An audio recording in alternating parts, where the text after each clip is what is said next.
Okay, hey, real quick, unedited, unprofessional, unscientific review of the Ego snowblower. There's a million of these reviews. Everyone I've seen says they love it, works well, it's great, blah, blah, blah. I am an Ego fanboy. I have their mower here. I have their backpack blower, so this review is not just a hate review, but I am dissatisfied with the Ego snowblower. It has a tendency to jam up. Last night we got about 5 inches of fluff. The top 4.5 inches is nice fluffy stuff, and then my wife and daughter packed it down a little bit here in the tracks, but it jams up in here. Something I noticed is because of the batteries, there's these square corners right here to make room for the batteries, and they get snow clogged here and here quite a bit, and the chute clogs with snow. Some people say you put, I don't know, Pam or cooking spray down there.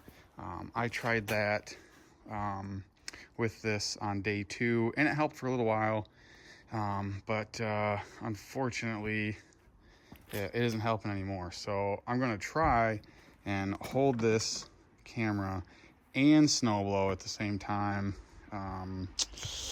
Here goes. Sorry for the crappy footage if it doesn't turn out. I'm gonna see if I can get it to jam up. You also be sure and watch the snow throwing. Sometimes it doesn't throw it very well, and it'll just push. The snowblower will literally just push it. We'll see what happens here. Let's see here if I can do this. Nope, I can't, so hold on just a sec. It's pretty quiet compared to a gas mower.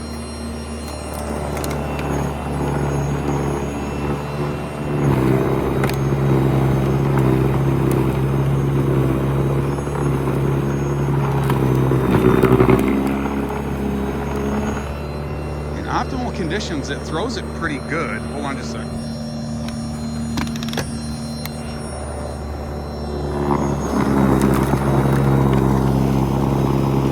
It's throwing it probably 12, 15 feet.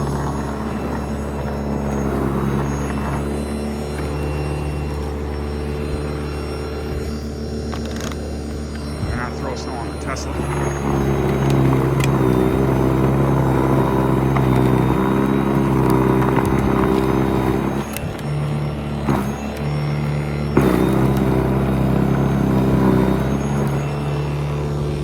Alright, now it's starting to jam up. You can see the snow.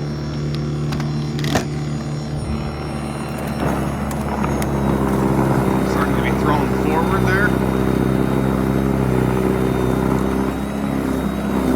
Alright, now I'm starting to push the snow here.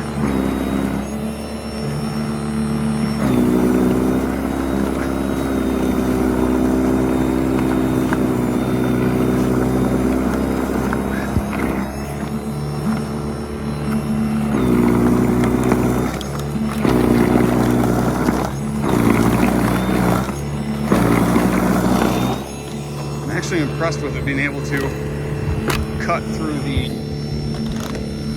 heavy wet stuff.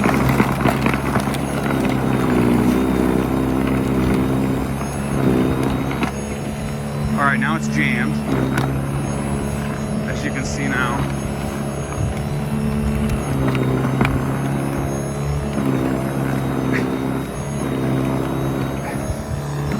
I'm just pushing it. So this happens all the time, every 75 feet. And you saw me do those 2 strips there at about 15 feet a piece, and then come down here that's about 60 feet. My driveway is 2 lanes by about 60, 70 feet, and I have to stop and clear this chute out and move a bunch of snow about 5 times. Which isn't great, considering I do this driveway, and that driveway there. So Maybe if they put the batteries in this way instead of this way, you know, they would have more room here, and those two squares down there wouldn't be an issue. I don't know. The other thing I have a real hard time with is this scrape blade here. It does a really good job. It gets right down to the pavement. My issue is that it catches on everything. With my concrete driveway, the seams, you know, are this side is 1/8 of an inch taller than this side at the seam, and it catches. And God, that's a momentum killer to come up and hit that every time, because I can't ever remember. But it happens, you know, 4 different spots on my driveway. It happens all along his driveway.